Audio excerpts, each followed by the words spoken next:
નમસ્કાર મિત્રો, શુભ સવારે. આજરોજ માલણ ખાતે સંવિધાન ગૌરવ અભિયાન કાર્યક્રમ અંતર્ગત મારું સંવિધાન મારું ગૌરવ કાર્યક્રમ યોજાયો હતો, જેમાં મુખ્ય મહેમાન શ્રી ડૉક્ટર રેખાબેન ચૌધરી ઉપસ્થિત રહ્યા હતા અને સરસ મજાનું વક્તવ્ય આપ્યું હતું. અને બીજા મહેમાનની અંદર નિલેશભાઈ મોદી પૂર્વ જિલ્લા કારોબારી સમિતિમાંથી છે અને તાલુકા પ્રમુખ પણ ઉપસ્થિત રહ્યા હતા, ભીખુસિંહ કોટ. ને સરસ મજાનો કાર્યક્રમ થયો હતો મિત્રો. રામાપીરના દર્શન કરી અને બેને સરસ મજાની સ્પીચ આપી હતી. વંદે માતરમ. આપણું ગૌરવ, આપણી સંવિધાન યાત્રા કાર્યક્રમના મુખ્ય રેખાબેન ડૉક્ટર રેખાબેન ચૌધરી, આપણા મારા ગામનું ગૌરવ અને પૂર્વ જિલ્લા મંત્રી નિલેશભાઈ મોદી સાહેબ, ભીખુસિંહ બાપુ મહામંત્રી શ્રી, આપણા ગોટા અરવિંદભાઈ સાહેબ, દિનેશભાઈ સાહેબ, રાજુભાઈ ડેપ્યુટી સરપંચ, જેડી પરમાર સાહેબ, સુનજી કાકા તેમજ આપણા ગામના બધા વડીલો બહેનો દરેકનું સ્વાગત છે. આપણું બંધારણ, આપણા બંધારણની આદરણીય નરેન્દ્ર મોદી સાહેબે કદર કરી સુરેન્દ્રનગર ખાતે હાથીની અંબાડી પર એમનું સ્વાગત કર્યું હતું બંધારણનું. અને આજે બંધારણ વિશે આપણને માર્ગદર્શન આપશે. તો હું બેનના સ્વાગત માટે ગીતાબેન અને રમીલાબેન બંને બેનનું ચેતની સ્વાગત કરશે.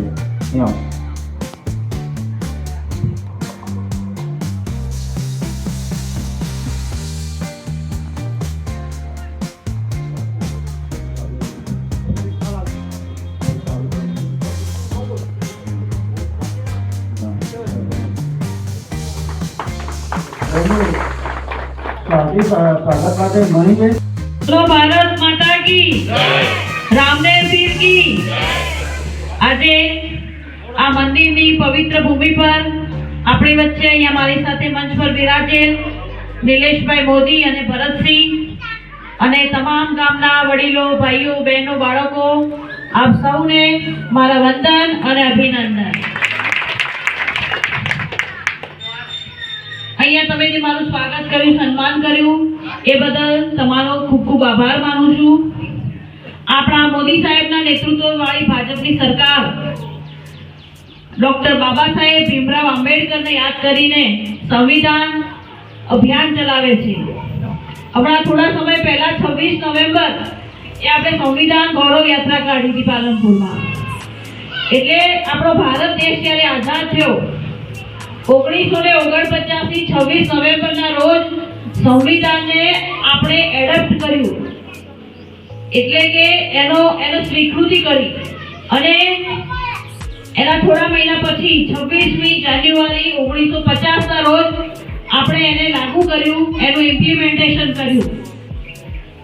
અને આ 75 વર્ષ થઈ ગયા સમયગાળાને, અને આ 75 વર્ષની અંદર 60 વર્ષ તો ખાલી કોંગ્રેસની સરકારે શાસન કર્યું છે.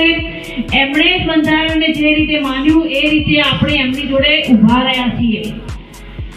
અને આપણે ડોક્ટર બાબા સાહેબે જે સંવિધાન બનાવ્યું છે, એમની જે દૂરદર્શિતા છે એમને આપણે જાણવી જોઈએ. બંધારણની રચના બાબા સાહેબે કરી, એમનું ભૂમિકા બધી નિર્દેશિતા બાબા સાહેબે કરી અને એનો ઊંડાણપૂર્વક અભ્યાસ કરી અને ત્યાર પછી એમણે સંવિધાન આપણી વચ્ચે મૂક્યું.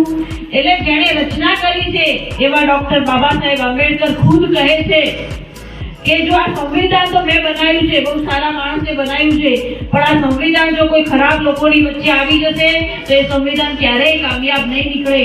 એટલે good constitution in bad people, they are not work successful. એટલે ખરાબ માણસોની હાથમાં સંવિધાન જશે તો આપણે એનું આગળ એને કામયાબી નહીં આપી શકીએ. એવું ખુદ જે બંધારણના રચયિતા છે બાબા સાહેબ એવું કહેતા હતા. હવે આપણે જમ્મુ કાશ્મીરની વાત કરીએ.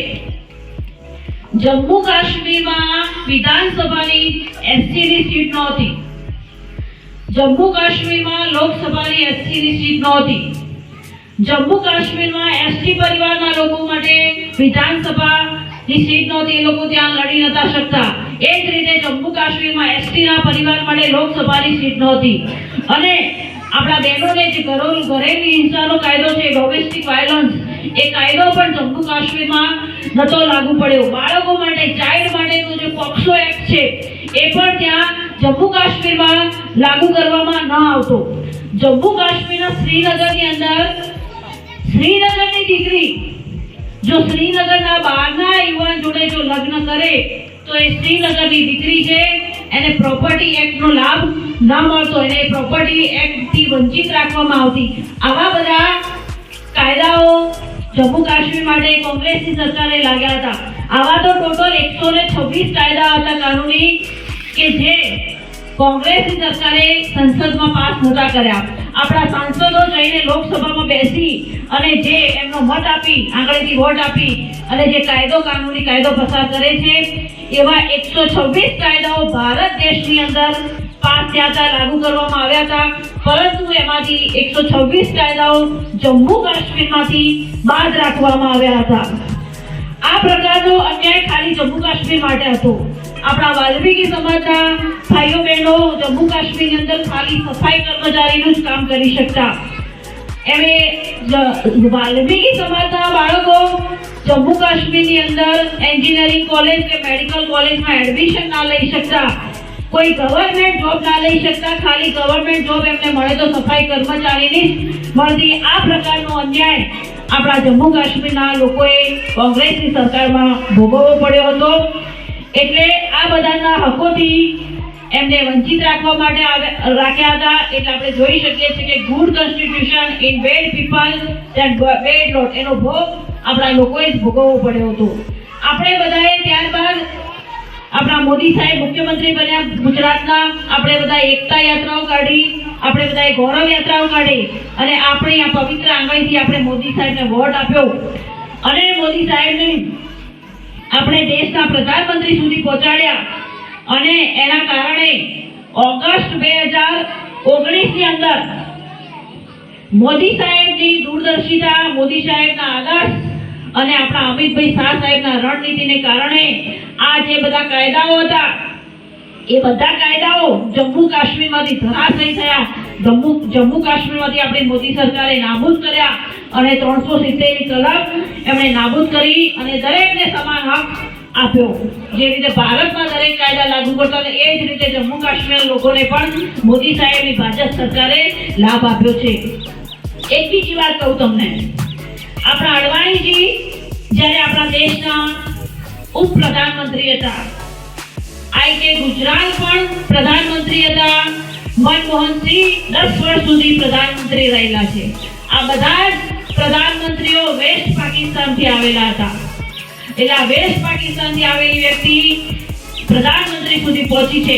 પરંતુ જમ્મુ કાશ્મીરની અંદર એવો કાયદો હતો એ સમયે કોંગ્રેસની સરકારમાં કે પાકિસ્તાનથી આવેલી કોઈ વ્યક્તિ ગ્રામ પંચાયતની ચૂંટણી ના લડી શકે, જિલ્લા પંચાયતની ના લડી શકે, વિધાનસભાની ના લડી, કોઈ પણ પ્રકારની ચૂંટણી ના લડી શકે. ઇવન એમને વોટ આપવાનો અધિકાર પણ છીનવી લેવામાં આવ્યો હતો.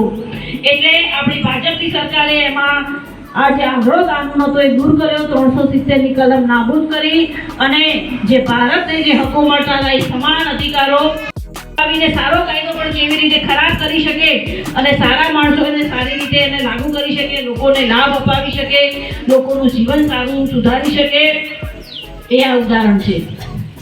પછી આપણા રાહુલ ગાંધી જો ટીવી જોતા હોય તો આટલું નાનું સંવિધાન ખિસ્સામાં લઈને ફરે છે.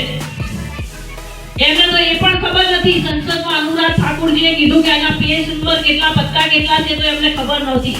મને તો એમ લાગે છે અંદર પત્તા જ કોરા જ હશે, ખાલી આટલું જાડું બનાવ્યું હશે. એવી સંવિધાનની ચોપડી લઈને ખિસ્સામાં લઈને ફરે છે વિરોધ કરવા માટે. એમને કોઈ કામ કરવા નથી, એમના સરકારના કોઈ કામ કરવા દેવા નથી, બસ વિરોધ જ એમનો નિયમ છે. એમના દાદા, એમના પરદાદા, એમના દાદીએ શું કામ કર્યા છે એના ઇતિહાસની એમને કંઈ ખબર જ નથી. એ તો વિદેશથી આવીને આપણી સરકાર ઉપર શાસન કરવા માંડ્યા હતા. એટલે ઇન્દિરાજીએ પોતાની ખુરશી બચાવવા માટે સંવિધાનનો દુરુપયોગ પણ કર્યો હતો. એ પોતાના અને પોતાના પરિવારના ખાલી સ્વાર્થ માટે જ. મુસલમાન બહેનો માટે ટ્રિપલ તલાકનો કાયદો, ઇસ્લામિક ડોમિનેટેડ દેશ આપણે જોઈએ, આપણા ભારત દેશની અંદર વિચારસરણી હતી કે બાબા સાહેબનું કાર્ટૂન ના